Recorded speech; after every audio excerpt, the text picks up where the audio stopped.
Hey everybody, KC0VI Tom here. It's starting to be a gorgeous day here. We got a couple little small projects to do here on the on Tigger. If you're new to the channel, Tigger is a 2022 Tab 320s. S stands for standard. Tab, New Camp actually, not Tab. New Camp, they have a tendency to, from year to year, change model numbers, add model numbers, and subtract, take away models. A lot of times the equipment from one year to the other is a little different from each year.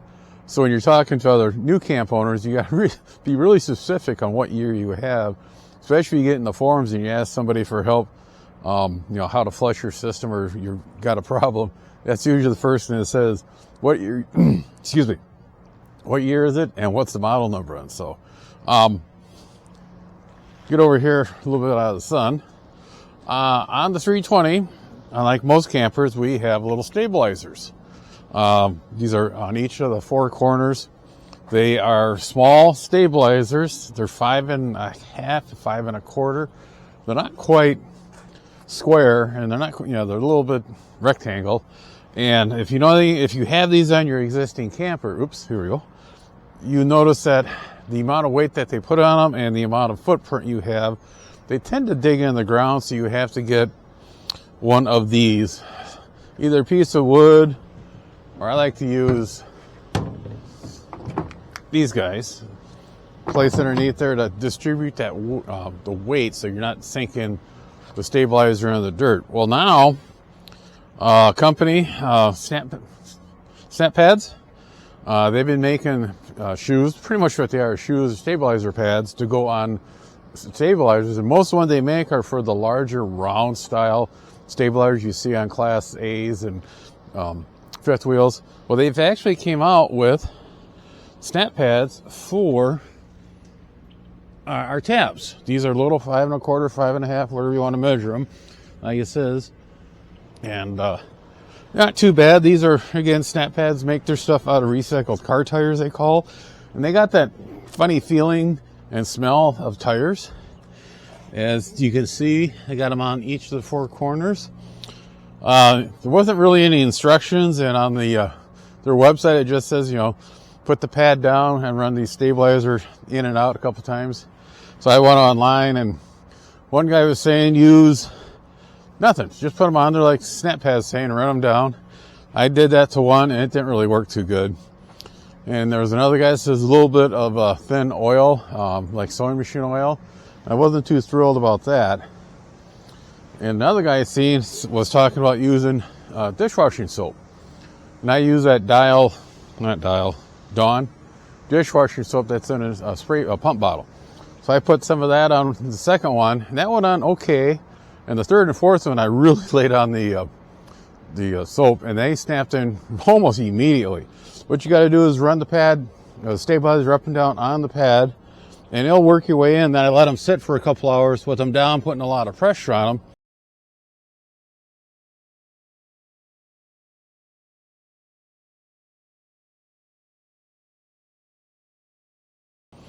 And the ones on this side, they get them just enough sun, as you can see, where it warms up those pads and it's snapped in.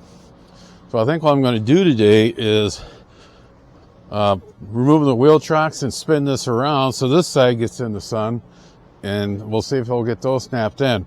This back one's all snapped in. The one in front is one I did dry, and don't do it dry. So that was our first project. Normally on these little projects or mods for the campers, I like to do one per video, but this one I'm really stretching out to so the information is longer than the intro and the exit video.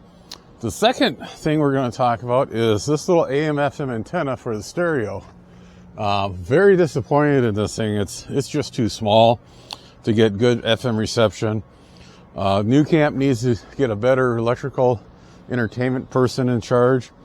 They stock them with TVs, but there's no antenna for the TV. And down here in the wet bay, they do run a spot so you can hook up antenna, AUX, and a satellite dish. The satellite dish and the AUX are just bulkhead F connectors, and the TV one did have a cable going from that up to the TV, and that was it. In a previous video, I put one of the King Omnitel antennas with the power injector underneath the chair or the cushion in there, and that coax runs down and round. And again, this is just PVC electrical conduit, and I can run those up and down to get better signal. That works pretty good. When you look for an antenna, TV antenna for these things, make sure you have an VHF UHF antenna. Back in 2009 when we had the great TV changeover, a lot of the VHF stations went up to UHF. Not all. A couple of them stayed down across the country. One we have here is Channel 10, KTTC out of Rochester. They stayed on their Channel 10 allocation, VHF. So a lot of people, they go to a big box store, buy an antenna, a flat panel, or just a over-the-air TV antenna. And a lot of times they're labeled HD antennas. There's not really a true HD antenna, but they're UHF only. They are not cut for VHF, and they can't get 10 in. So that's something you want to make sure. That is a VHF UHF antenna. Not the greatest VHF, but it still does. What I want to do, we'll go inside here.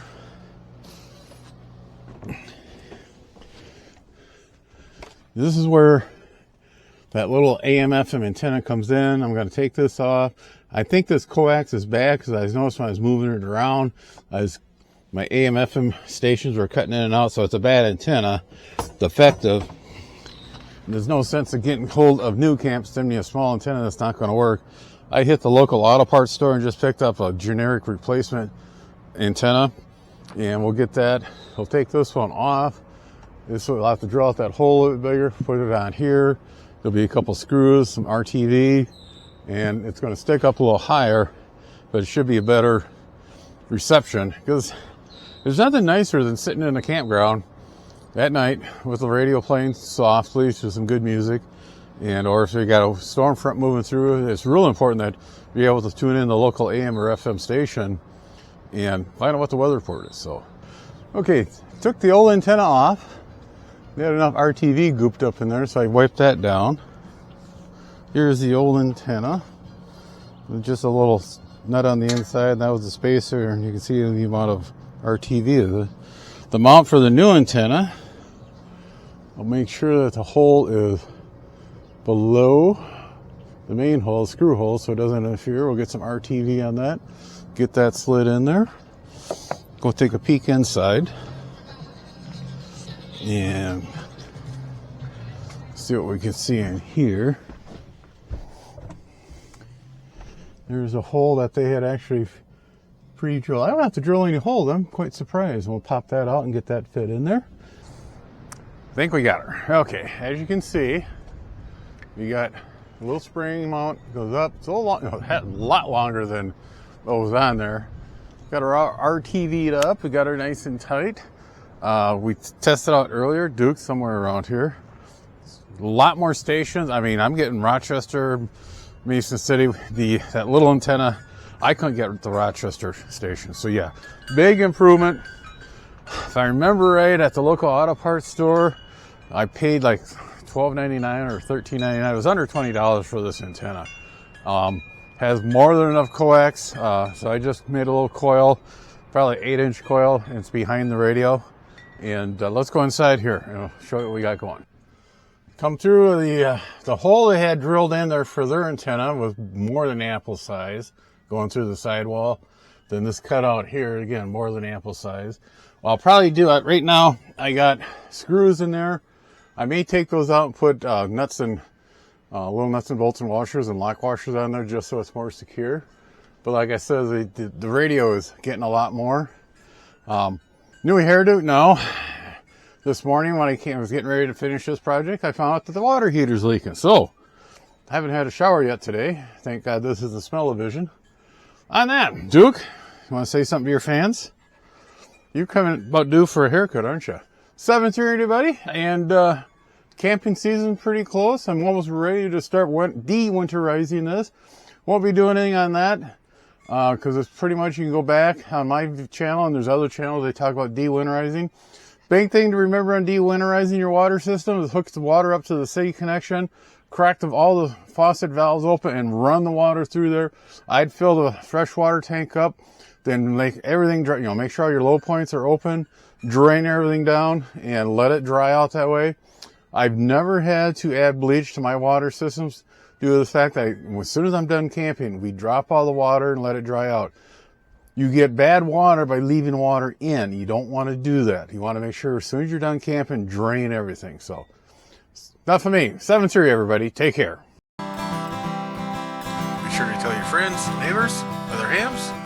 Subscribe, hit that bell to get notification when new videos come up. Add comments below. 7-3, everybody.